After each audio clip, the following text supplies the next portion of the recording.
90స్లో మన మనసుల్ని కదిలించిన ఈ 3 పాటల పల్లవులు గుర్తుపట్టగలరా? మరి ఈ చరణాలకి దేనికి సంబంధించినయి? లోభం, తల్లి ప్రేమ, ఆమె మనసు. లోభం, తల్లి ప్రేమ, ఆమె మనస. ఈ మూడిటికి సంబంధం ఏంటబ్బా అసలు? చూసేయండి మరి. Hello people, welcome to our channel దివ్యశ్రీ_90s మిలీనియల్ థింక్ డిఫరెంట్. అస్సలు లేట్ చేయకుండా ఇవాల్టి పాటల చరణాల పదనిసిలోకి మీ అందరికీ స్వాగతం. ఫస్ట్ చరణం చూసేయండి మరి. అనురాగం కొనగలిగేదనముందా ఈ లోకంలో, మమకారం విలువెంతో మరిచావా సిరిమైకంలో, ఆనందం కొనలేని ధనరాశితో అనాథగా మిగిలావే అమావాస్యలో, తీరా నువ్వు కను తెరిచాక తీరం కనబడదే ఇంకా. చరణం విన్నారు కదా. ప్రేమపై డబ్బు పై చేయి సాధిస్తే ఆ బంధం సమతుల్యత ఎలా ఉంటుందో చూసేద్దాం పదండి. చిలక ఏ తోడు లేక ఏటే పమ్మ ఒంటరి నడక, తెలిసి అడుగేసినావే ఎడారంటి ఆశల వెనక, మంగళసూత్రం అంగడి సరుక కొనగలవా చేయి జారాక, లాభం ఎంతొచ్చిందమ్మా సౌభాగ్యం అమ్మేశాక. ఇదండి మరి ప్రేమకి డబ్బుకి మధ్య సమతుల్యత. అందుకే ఎప్పుడు మనం మనలా ఉండాలండి. ఏవో కావాలి అని కోరుకుంటే మన చేతిలో ఉన్నది కూడా పోతుంది. ఇక్కడ మీరు చూస్తున్నారా, మీకు 3 ప్లాంట్స్ కనిపిస్తున్నాయి. ఒకటి గులాబీ చెట్టు, మల్లె చెట్టు, బంతిపూల చెట్టు. గులాబీ చెట్టుకి ఒక రకమైన అందం ఉంటుంది, మల్లెపూల చెట్టుకి ఒక రకమైన అందం ఉంటుంది, అలాగే బంతిపూల చెట్టుకి కూడా దాని అందం దానికే ఉంటుందండి. అలాగే మన లైఫ్లో కూడా మన స్పెషాలిటీస్ మనకే ఉంటాయి. మనం మాట్లాడినట్టు వేరే వాళ్ళు మాట్లాడలేరు, అలానే వాళ్ళు ఉన్నట్టు మనము ఉండలేము. కాబట్టి నేచర్ ఎలా అయితే దాని స్పెషాలిటీస్తో బ్యూటిఫుల్గా ఉంటుందో మనం కూడా అలాగే ఉందాం. ఒక్కరిని చూసి పోల్చుకోవద్దు. ఫైనల్గా నేనేం చెప్తున్నానంటే, మీలో ఉన్న ప్రత్యేకతే మీకు అందం. మీరు చాలా అందమైన వారండి. ఒక్కసారి మిమ్మల్ని మీరు మీకున్న స్పెషాలిటీస్తో ఆలోచించండి, మీకు అర్థమవుతుంది మీకు ఎంత అందం ఉంది అనేది. మీ అంత అందమైన అమ్మ పాటను పాడుకుందామా? అది పాడుకుని అమ్మ జ్ఞాపకాల్లోకి అలా ఒక్కసారి వెళ్ళొచ్చేద్దాం రండి. వేసా మొదటి అడుగు అమ్మ వేలే ఊతగా, నేర్చా మొదటి పలుకు అమ్మ పేరే ఆదిగా, నాలో అణువు అణువు ఆలయంగా మారగా, నిత్యం కొలుచుకోనా అమ్మ రుణమే తీరగా, తోడుండగా నన్ను దీవించే కన్న ప్రేమ, కీడన్నదే కనిపించేనా ఎన్నడైనా. నిజంగా మనకు కూడా ఇదే ఫీలింగ్ కలుగుతుంది కదండి.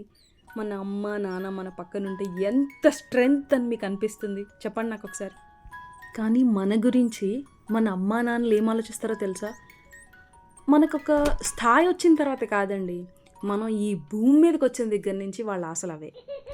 సిరులు లిఖించే చిన్ని నవ్వులే మణిమాణిక్యాలు, చీకటి ఎరుగని బాబు కన్నులే మలగని దీపాలు, బుడి బుడి నడకల తప్పటడుగులే తరగని మాన్యాలు, చిటిపొటి పలుకుల ముద్దు మాటలే మాధన ధాన్యాలు, ఎదగాలి ఇంతకు ఇంతై పసికూనా, ఏలాలి జగమంతా ఎప్పటికైనా, మహారాజులా జీవించాలి నిండు నూరేళ్ళు.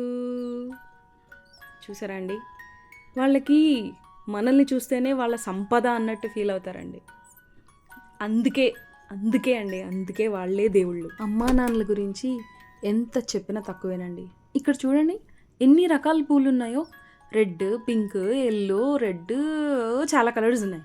కానీ అది ఎంత బ్యూటిఫుల్గా కనిపిస్తుందండి. అది బ్యూటిఫుల్గా కనిపించడానికి కారణం ఏంటి? దాని కింద ఉన్న మట్టి అండ్ వాటర్. మట్టి అంటే మనకి పైకి కనిపిస్తుంది, ఆ మట్టిలో పెరుగుతుంది కదా మొక్క అనుకుంటాం. ఆ మట్టే మన అమ్మ అండి. అన్ని బాధల్ని తను తీసుకొని మనకి ఫ్లవర్స్ని ఇస్తుంది. కానీ ఇక్కడ ఇంకొకటి ఉంది, కనపడింది మనకి, నీళ్ళు. ఆ నీళ్ళే మన నాన్నగారండి. ఎప్పుడు డైరెక్ట్గా ఆయన ప్రేమను మనకు చూపించరు, నీళ్ళలాగా కనపడకుండా పోసి అమ్మలో అమైక్యమైపోయి మనకి ఫ్లవర్స్ రావాలని కోరుకుంటారు. ఇంతకన్నా ఏం చెప్పగలమండి అమ్మగారి గురించి, నాన్నగారి గురించి? వాళ్ళ కాళ్ళకి మొక్కడం తప్ప. అమ్మా నాన్న, I love you so much. So మరి అమ్మా నాన్నలు మనం పెద్ద చేశారు. మరి మన హృదయంలో ఒక అందమైన ఊహ ఉంటుంది కదండి, మన జీవితాన్ని పంచుకునే వ్యక్తి గురించి ఉంటుంది. సో మరి ఆ ఊహలేంటో, ఆ ఊహల చరణం ఏంటో చూసేద్దాం పదండి. కొనచూపుతోనే వేసావు బాణం, రేపావు నాలో నిలువెల్ల దాహం, కొరగాని వాడితో మను మధురం, ఈ మొనగాడైన వాడైతే బతుకు బంగారం, చిగురాకు పరువం చెలరేగే అందం, నీకు కానుకంట ప్రతిరోజు పండగంట. ఇన్ని కళలున్న అమ్మాయి మనసు ఏం పల్లవి పాడిందో విందామా? పదండి. కొంటెగాన్ని కట్టుకో, కొంగు తీసి చుట్టుకో, కోటి వన్నెలున్న దానా, అందమంతా ఇచ్చుకో, అందినంతా పుచ్చుకో, వాలు కల్ల పిల్ల దానా, తీరాలి అచ్చట్లు, సాగాలి ముచ్చట్లు, సిగ్గుల్లో జారిపోవాలి చీకట్లు. అదండి అమ్మాయి మనసు. ఎంత ఫ్రెష్ ఫీలింగ్సో కదా. మీకు కూడా ఎప్పుడో ఒకసారి అలా అనిపించుంటాయి. ఆ స్వీట్ మూమెంట్స్ని షేర్ చేసుకోండి నాతో కూడా. అయితే ఫీలింగ్స్ అనేవి స్టార్టింగ్లో చాలా బాగుంటాయండి. యాజ్ ఏ రోజ్ ఫ్లవర్ ఎంత బాగుంటుంది పైన చూడడానికి, కానీ అవి ఎలా ఉన్నాయి, పైకి ఎలా వచ్చినాయి అనేది దాని కిందున్న రూట్స్ మీద ఆధారపడి ఉంటుంది. ఆ రూట్స్ ఏంటనుకుంటున్నారు? నమ్మకం. మనం ఎంత నమ్మకంగా ఉండగలిగితే మన రిలేషన్షిప్ అనేది అంత బ్యూటిఫుల్గా ఉంటుంది. ఏదైనా ఒక చిన్న మాట అనగానే ఎందుకండి అంత కోపం రావాలి? ఏదైనా ఒక చిన్న పని చేయంగానే నాకు ఇష్టం లేకుండా నువ్వు చేసావు అని ఎందుకని అనుకోవాలి మనం? ఏదైనా ఒక పని చేసినా, ఒక మాట మాట్లాడినా దాని వెనకాల ఏదైనా రీజన్ ఉందేమో, అందుకే అలా చేశారేమో అన్న ఒక ఆలోచన మన రిలేషన్షిప్ అంటే మన మైండ్లో ఉన్న మీనింగ్నే మార్చేస్తుందండి. ఒక్కసారి ట్రై చేసి చూడండి. మేబీ నేను చెప్పింది మీకు కరెక్టే అనిపించవచ్చు. నమ్మకం అనేది ఏదో పెద్ద పెద్ద వాటిల్లో నుంచి రాదండి. మనం రోజు చేసే చిన్న చిన్న పనుల నుంచే వస్తుంది. మీరు వాళ్ళని ఎలా కేర్ చేస్తున్నారు, లేకపోతే వాళ్ళు అన్న మాటకి మీరు ఎంత ఇంపార్టెన్స్ ఇస్తున్నారు, ఎంత రెస్పెక్ట్ ఇస్తున్నారు. రెస్పెక్ట్ అంటే ప్రతి దానిలో తల ఉంచేసి చెప్పిన ప్రతిదాన్ని చేసామని కాదండి. మీరు చేసే పనిలోనే ఆ రెస్పెక్ట్ కూడా తెలిసిపోతుంది. సో ఇవన్నీ చూసాక నాకేమర్థమైందంటే, పూలు పెరగాలంటే వాటర్ పోస్తే పూలు పెరుగుతాయి. పిల్లలు పెరగాలంటే మన పేరెంట్స్ మనల్ని పెంచుతారండి. అలాగే ఇప్పుడే మనం మాట్లాడుకున్నట్టు ఒక ప్రేమ నిలబడాలంటే దానికి నమ్మకం కావాలి. ఈ 3 కావాలంటే మనకి చిన్నప్పటి నుంచి వచ్చిన మన రూట్స్ అనేవి చాలా important. Family values, personal values అనుకోండి. ఫ్యామిలీ వాల్యూస్ అంటే మీకు చాలా పెద్దగా వినిపిస్తుందేమో. పర్సనల్ అనుకోండి. మీరు మీ పర్సనల్గా మీకెంత వాల్యూ ఇస్తున్నారో మీ పక్కన ఉన్న పర్సన్ కూడా అంతే వాల్యూ ఇవ్వాలి. ఒక్కసారి చేసి చూడండి.